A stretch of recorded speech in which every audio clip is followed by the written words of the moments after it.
Who's your commander? Good luck. Equip. Move to combat. Resolves. Now, before you attack Does me, anyone have an answer? well played. Good game.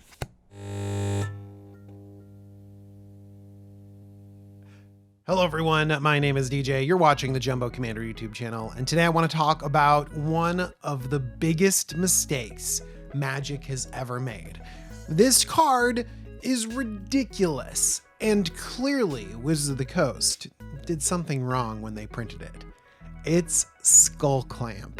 Skullclamp is a 1-mana artifact equipment, and for that 1 mana, equipped creature gets +1/-1. Whenever equipped creature dies, draw 2 cards, and it has equip 1. Now, why is this card so broken? First off, it is cheap to get on the battlefield and really cheap to equip. If this had a high cost to set up, or you had to spend a lot of mana to get your cards back, then it wouldn't be able to go off as efficiently. But it is this cheap. Literally, once you have it on the battlefield, you're paying a single mana to move it from one creature to the other. But what really makes this broken is that it gives the creature +1/-1. It has the built-in kill for the creatures that you want to kill, those little dinky 1/1s. Skullclamp is a fantastic inclusion in any deck that's going to produce tiny dorks that you want to get rid of and turn into card draw. And one of the reasons why I'm mentioning Skullclamp right now is because it was reprinted in Commander Legends Battle for Baldur's Gate. It was a $10 card, and now it's like $5.50. And so if you're interested in picking up a copy of this broken equipment, now might be a really good time to do that. But how did we end up with Skullclamp? Well, if we go back all the way to 2004, there's an article from Aaron Forsyth. This article was released right at the time of Skullclamp's banning, when the community was like, how could this happen? How did you guys do this? And actually, the process of how Skullclamp came to be is interesting, and it teaches us kind of a lesson that we can apply to Commander, or life in general. Okay, so how did this happen? Well, like things, it's a process. They didn't just make Skullclamp and be like, we're done. No, they started off with Suicide Sweater, a 3-mana artifact equipment, and when equipped creature is put into a graveyard from play, draw 2 cards. Equip 2. Okay, 3 mana, 2 to equip, gave no activated abilities or anything, just if it dies, draw 2 cards. Yeah, this was an unremarkable card. No one played it, didn't see any testing in limited, just it was marked down in the file as like, this needs to be fixed. Okay, the second iteration was Sack Sweater. Still 3 mana, artifact equipment, equipped creature gets +1/+2. Sacrifice equipped creature, draw 2 cards, equip 2. So this would have been fine.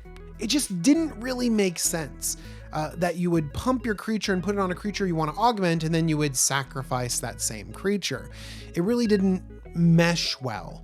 Not to mention, it costs a lot to get on the battlefield and equip. That's 5 mana and sacrificing a creature to draw 2 cards. So is this equipment about pumping your creature's stats, or is it about sacrificing it? So the power and toughness was fine, but no one liked that sack ability. So it went through another change. Equipped creature gets +1/+2. Equipped creature is put into the graveyard from play, draw 2 cards. This felt better. You know, you pump the power and toughness, you get in, and if they happen to kill your creature through combat, then you get an advantage of drawing 2 cards. Great.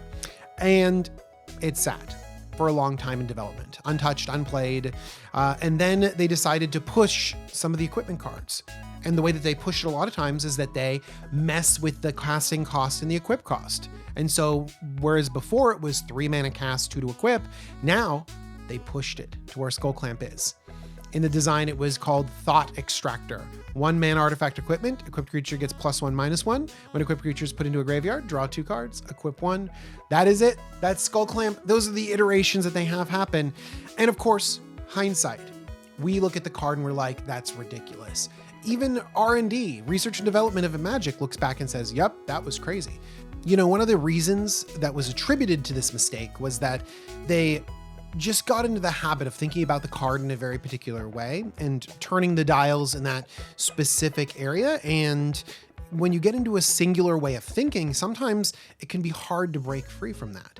This happens in Commander too. Like I'm looking for a combo out in a complicated situation, and then I look at the board and I'm like, oh, DJ, you can attack with your creatures too.